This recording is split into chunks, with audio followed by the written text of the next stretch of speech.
আমরা তার হাতে পায়ে বাইদা জঙ্গলে নিয়ে আসলাম, জঙ্গলে পালায় রাখছি।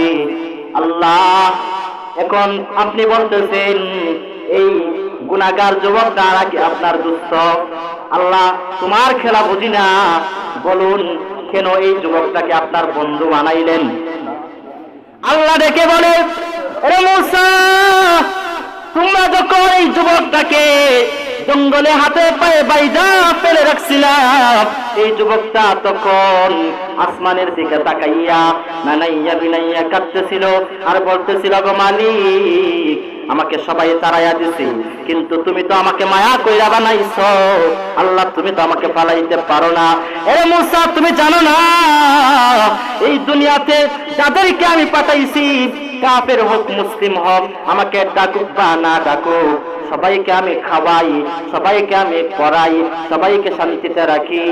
এ মূসা, কারণ আমি আল্লাহ তাদেরকে নিজের হাতে বানাইছি, তাদেরকে আমি মায়া করি।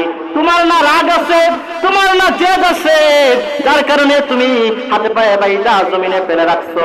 আমি আল্লাহ তো পারি না, যখন আমার কাছে তওবা করলো, আমি আল্লাহ তাকে মাফ কইরা আমার বন্ধু বানায় নিছি। এটা হলো আল্লাহ, এটা হলো রহমানুর রহিম। আল্লাহর কাছে চাইলে আল্লাহ হাত ফিরাইয়া দেন না, খালি হাতে ফিরাইয়া দেন না।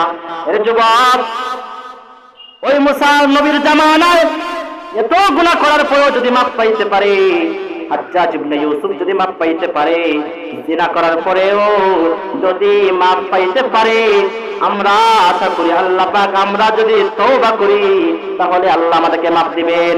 কিন্তু আমরা তো এটা করি না, আমরা তওবা করি না। আমরা বরং একজন আরেকজনকে প্রশ্ন করি, তুই কি করছিস? তোর থেকে তো আমি বেশি করছি রে, আমি তো এই আম জাম খাজা তোর থেকে বেশি চুরি করছি। নিজেকে গর্বিত মনে করে। একজন এসে বলে, তুই কি করছিস? আমি তো এখন ক্যাডার, যে সময় ছিলাম আমার তো কে চুরি করতে পারছে, সবচেয়ে বেশি আমি চুরি করছি। নাউজুবিল্লাহ, নিজেকে গর্বিত মনে করে। অথচ অনুতপ্ত হওয়ার দরকার ছিল, আল্লাহর কাছে কান্নাকাটি করার দরকার ছিল, অনুতপ্ত হওয়ার দরকার ছিল।